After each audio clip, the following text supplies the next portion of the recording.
Thank you sir. ಬಹಳ ಸೊಗಸಾಗಿ ಹೇಳಿದ್ರು ಅಂಬೆಗಾಲು ಅಂತ. ಮೋಸ್ಟ್ಲಿ ಇದನ್ನ ತೊದಲು ನುಡಿ ಅಂತ ಕನ್ಸಿಡರ್ ಮಾಡ್ತೀವಿ. ಮುಂದೆ ಇನ್ನ ದೊಡ್ಡದಾಗಿ ಬೆಳಿಲಿ ಅಂತ ಆಶಿಸ್ತೀವಿ. ವಿಜಯ್ ಸರ್, ಈಗ ನಿಮ್ಮ ಟರ್ನ್. ಎಲ್ಲರೂ ಕಾಯ್ತಿರೋದು ನಿಮ್ಮ ಮಾತುಗೋಸ್ಕರ. ಇಷ್ಟು ವರ್ಷಗಳ ಸಿನಿಮಾ ಜರ್ನಿ, ಇವತ್ತು ನಿಮ್ಮ ಹುಟ್ಟುಹಬ್ಬದ ದಿನ ವಿಶೇಷವಾಗಿ ಲ್ಯಾಂಡ್ ಲಾರ್ಡ್ ಪ್ರೆಸ್ ಮೀಟ್ ಆಗ್ತಾ ಇದೆ. ಸೊ ಎಲ್ಲರ ಪ್ರಶ್ನೆ ಆಲ್ರೆಡಿ ನಿಮ್ ಕಿವಿಗೆ ಬಂದಿದೆ. ಸಿನಿಮಾ ಬಗ್ಗೆ ನೀವು ಬಿಟ್ಕೊಡಲ್ಲ ಅಂತ ನಮಗೂ ಗೊತ್ತಿದೆ. ಆದ್ರೆ ಹುಟ್ಟುಹಬ್ಬ ಸಂದರ್ಭದಲ್ಲಿ ಸಿನಿಮಾ ಬಗ್ಗೆ ಏನ್ ಹೇಳ್ತೀರಿ? ಎಲ್ಲರಿಗೂ ನಮಸ್ಕಾರ. ನಾನು ಜಡೇಶ್ ಇಬ್ಬರು ಡೈರೆಕ್ಟ್ರು, ಒಬ್ಬ ಹೀರೋ ಆಗಿ ಮೊದಲನೇದಾಗಿ ಅನ್ನದಾತರನ್ನ ಜ್ಞಾಪಿಸ್ಕೋತೀನಿ. ತುಂಬ ನೇರ ವಿಷಯಕ್ಕೆ ಬರ್ತೀನಿ. ನಮ್ಮ ಸತ್ಯಪ್ರಕಾಶ್ ಸಾರು, ನನಗೆ ಸೂರಜ್ ಅವರು ಒಂದು ಸಿನಿಮಾ ಆಗ್ಬೇಕಾದ್ರೆ ಮುಖ್ಯ ಅವರೇನೆ. ಅಂದರೆ ಆ ಪ್ರೊಡ್ಯೂಸರ್ಸ್ ಇಲ್ಲ ಅಂದರೆ ನಾವ್ಯಾರೂ ಇಲ್ಲ ಇವತ್ತು. ಸೊ ಹಾಗಾಗಿ ಅವ್ರನ್ನ ಜ್ಞಾಪಿಸ್ಕೊಂಡು ನಿಮ್ಗೊಂದು ಥ್ಯಾಂಕ್ಸ್ ಹೇಳ್ತಾ, ವಿಶೇಷವಾಗಿ ಹುಟ್ಟಿದಬ್ಬದ ದಿವಸ ನಾವು ಶೂಟಿಂಗ್ ಮಾಡ್ತಿರೋದು. ನನ್ನ ಅಭಿಮಾನಿಗಳಲ್ಲಿ ಕ್ಷಮೆ ಕೇಳ್ತೀನಿ. 2 ವರ್ಷ ಕಂಟಿನ್ಯೂಸ್ ಆಗಿ ಊರಿನಲ್ಲಿ ಹುಟ್ಟಿದಬ್ಬ ಮಾಡ್ತಿದ್ದೆ.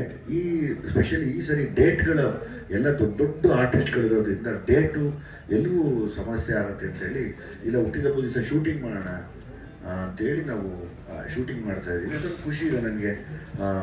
ಎಲ್ಲೋ ಹುಟ್ಟಿದಬ್ಬಕ್ಕೆ ಎಲ್ಲೋ ಹೊರಗಡೆ ಹೋಗ್ತೀರಾ, ಕೆಲಸ ಮಾಡ್ತಾ ಇದ್ದೀನೋ ತುಂಬ ಒಂದು ಖುಷಿ ಇದೆ. ಸೊ ಹಾಗಾಗಿ ಅಭಿಮಾನಿಗಳಿಗೆ ನಾನು ಕ್ಷಮೆ ಕೇಳ್ಕೊಳ್ತೀನಿ. ಮುಂದಿನ ವರ್ಷ ಖಂಡಿತವಾಗ್ಲೂ ಅಲ್ಲೇ ಸೇರಿ ತುಂಬ ಜೋರಾಗಿ ಆಚರಿಸೋಣ ಅಂತ ನಿಮ್ಮನ್ನೆಲ್ಲ ಬೇಡ್ಕೋತೀನಿ ಕೂಡ. ದಯಮಾಡಿ ಕ್ಷಮೆ ಇರಲಿ ಅಭಿಮಾನಿಗಳು, ನನ್ನ ಕ್ಷಮಿಸಿ ಈ ಸರ್ತಿ. ಮತ್ತೆ ಇನ್ನೇನು ತುಂಬ ಇನ್ನೂ ಒಂದಷ್ಟು ಸರಿ ಮೀಟ್ ಆಗ್ತೀವಿ, ಅವಾಗ ಒಂದಷ್ಟು ವಿಷಯ ಚರ್ಚೆ ಮಾಡೋಣ. ಸೊ 30% ಅಂದರೆ ಥ್ಯಾಂಕ್ಸ್ ಟು ಮಾಸ್ತಿ ಏನಪ್ಪ ಶ್ರೀಕಾಂತ್. ತುಂಬ ನಮಗೆ ಹೊಸ ಪ್ರತಿಭೆಗಳಂದ್ರೆ ಇಷ್ಟ. ಹೊಸ ಪ್ರತಿಭೆಗಳು ನನ್ನ ಗೆಟಪ್ ನೋಡಿ, ನನ್ನ ಗೆಟಪ್ ಹೆಂಗೆ ಹೇಳಿ ಸರ್, ಒಂದು ನೆನಪಾಗತ್ತೆ. ನನಗೆ ಬುದ್ಧಿ ಬಂದಾಗ ನಮ್ಮ ಊರಿನಲ್ಲಿ ಎಲೆಕ್ಟ್ರಿಸಿಟಿ ಇರಲಿಲ್ಲ. ದೀಪ ಅಂತ ಕರಿತಿದ್ವಿ, ಬುಡ್ಡಿ ದೀಪ ಅಂತ ಕರಿತಿದ್ವಿ. ಮತ್ತು ಆಲ್ಮೋಸ್ಟು ನಾನು ನೋಡಿದಾಗ ನನ್ನ ಎಲ್ಲ ಹಿರಿಕರು ಇದೇ ಗೆಟಪ್ನಲ್ಲಿದ್ದರು.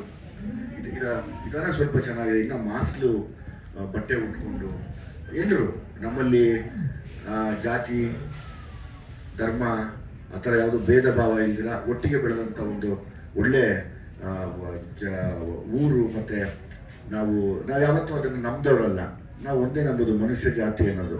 ಅಲ್ಲಿ ಇಬ್ಬರು ಡಿಫರ್ ಮಾಡ್ತೀವಿ, ಒಂದು ಬಡವ ಮತ್ತು ಶ್ರೀಮಂತ ಅಂತ. ಸೊ ಹಾಗಾಗಿ ಎಲ್ಲ ಬಡವರ ಹೋಲುವಂಥ ಒಂದು ಕತೆ ಯಾವಾಗಲೂ. ಅಂದರೆ ಪ್ರತಿಯೊಬ್ಬ ಶ್ರೀಮಂತರಾಗಕ್ಕೂ ಅವನು ಬಡವನಿಂದನೇ ಪಾಸಾಗಿ ಶ್ರೀಮಂತರಾಗಬೇಕು. ಸೊ ಹಾಗಾಗಿ ಒಬ್ಬ ಬಡವನ ಮನೆಯ ಕತೆ ಅಂದರೆ ತಮ್ಮದು ಕೂಡ ಅಂದ್ಕೊಂಡಿರ್ತೀನಿ ಅಂತ ಭಾವಿಸ್ತೀನಿ ನಾನು. ಸೊ ಹಾಗಾಗಿ ನಾನು ಯಾವಾಗಲೂ ಬೆಳಿಗ್ಗೆ ಕೂಡ ಒಬ್ಬರು ಪತ್ರಕರ್ತರಿಗೆ ಹೇಳಿದೆ, ಹೌದು ನಾನೆಲ್ಲ ಬಡವರು ನನಗೆ ಬದಲಿಸ್ತೀನಿ, ಬಣ್ಣ ಗಿಣ್ಣ ಎಲ್ಲ ಇರೋದ್ರಿಂದ ಆ ಥರದ ಸಬ್ಜೆಕ್ಟ್ಗಳನ್ನ ನನಗೆ ಸೂಟಬಲ್ ಆಗುವಂಥ ಸಬ್ಜೆಕ್ಟ್ಗಳನ್ನ ಆಯ್ಕೆ ಮಾಡ್ಕೋತೀನಿ ಅನ್ನೋದು ಒಂದು. ನಾನು ನನ್ನ ಅವಾಗ ಎಲೆಕ್ಟ್ರಿಸಿಟಿ ಇರಲಿಲ್ಲ, ಬಸ್ ಇರಲಿಲ್ಲ, ಮತ್ತು ಇನ್ನೂ ಎಲ್ಲರೂ ಮನೆಗೆ ಜೀತಕ್ಕಿರ್ತಾ ಇದ್ವಿ. ಆಲ್ಮೋಸ್ಟ್ ಹೇಳ್ತೀನಿ ನಿಮ್ಗೆ ಅದು ಅಂತ 80s ಎಲ್ಲ ಜೀತಕ್ಕಿರ್ತಿದ್ವಿ. ಮತ್ತು ಅವಾಗ ಬಾರ್ಟರ್ ಸಿಸ್ಟಮ್ ಇತ್ತು. ಅಂದರೆ ತರಕಾರಿ ಕೊಡೋದು, ಅಕ್ಕಿ ತಗೊಳ್ಳೋದು, ಅದನ್ನು ನಾವು ಕೂಡ ಮಾಡಿದ್ದೀವಿ. ಅವಾಗ ಆ ಕಾಸು ಅನ್ನೋದು 1 ಪೈಸಾ 5 ಪೈಸಾ ಕೊಡೋದೇ ದೊಡ್ಡ ವಿಷಯ ನಮ್ಗದು. ಅದನ್ನು ತಗೊಳೋದು, ಅದನ್ನು ತಗೊಂಡ್ರೆ ನಮಗೇನೋ ಟ್ರೆಷರ್ ಸಿಕ್ಕಿದಂಗೆ. ಅಂಗಡಿ ಸಿಗೋವರೆಗೂ ಏನೂ ನೋಡ್ತಾ ಇರಲಿಲ್ಲ, ಬರೀ ಓಡೋದೇ ಕೆಲಸ ಇರೋದು. ಅದೆಲ್ಲ ನೆನಪು ಬರುತ್ತೆ ಈ ಡ್ರೆಸ್ ಹಾಕಿದ ತಕ್ಷಣ. ಈ ಥರದ್ದು ಎಲ್ಲ ವಿಷಯಗಳನ್ನ ಇಟ್ಕೊಂಡು ಒಂದು ಒಳ್ಳೆ ಕತೆ ಮಾಡಿರುವಂಥ ಜಡೇಶು ಜೊತೆಗೆ ಮಾಸ್ತಿ, ನಾವೆಲ್ಲ ಆಸ್ ಇಟ್ ಈಸ್ ಒಟ್ಟಿಗೆ ಇರ್ತೀವಿ. ನಮ್ಮೊಂದು ತಂಡ. ನಾವು ರಾತ್ರಿ ಕೂಡ ನಾವೇ ಒಂದು 4 ಜನ ಸೇರಿ ಮಾತಾಡಿದ್ವಿ ಇದೇ ಸ್ಕ್ರಿಪ್ಟ್ ಬಗ್ಗೆ ಡಿಸ್ಕಷನಲ್ಲಿ. ಸೊ ಹಾಗಾಗಿ ಮತ್ತೆ ತಮ್ಮ ಹತ್ರ ನಾನು ಮಾತಾಡ್ತೀನಿ. ನನ್ನೊಂದು ರಿಮಾರ್ಕಬಲ್ ಅಂದರೆ ಒಂದು ಒಳ್ಳೆ ಮೈಲ್ ಸ್ಟೋನ್ ಕತೆ ನಾನು ಮಾಡ್ತಾ ಇದ್ದೀನೋ ಸಾರ್ಥಕತೆ ನನಗಿದೆ. ಸೊ ಹಾಗಾಗಿ ಹುಟ್ಟಿದಬ್ಬ ದಿವಸ ಅದನ್ನು ಮಾಡಬೇಕು ಅನ್ನೋ ಒಂದು ಆಸೆನೂ ಇತ್ತು, ಅದನ್ನು ಮಾಡ್ತಿದ್ದೀನಿ. ಅದು ಬಿಟ್ಟರೆ ನಿಮ್ಮೆಲ್ಲರ ಪ್ರೀತಿ, ಆಶೀರ್ವಾದ, ಆರೈಕೆ, ಸಲಹೆ ಅದು ಯಾವಾಗಲೂ ಬಯಸ್ತೀನಿ. ಯಾಕೆಂದರೆ ಸರ್ ಗಣೇಶ್ ಬಗ್ಗೆ ಹೇಳ್ಬೇಕಂದ್ರೆ ಇವ್ರು 3 ಜನದ ಬಗ್ಗೆ ಹೇಳ್ಬೇಕಂದ್ರೆ ನಮ್ಮ ಇಂಡಸ್ಟ್ರಿಯಲ್ಲಿ ವಿದ್ಯಾವಂತರು ಕಡಿಮೆ ಅವಿದ್ಯಾವಂತರು ಜಾಸ್ತಿ ಆಗಿರೋದು.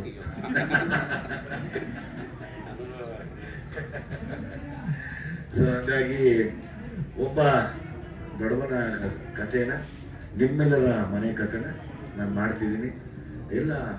ಎಲ್ಲರ ಆಶೀರ್ವಾದ ಇರಲಿ ಅಂತ ಕೇಳ್ತೀನಿ.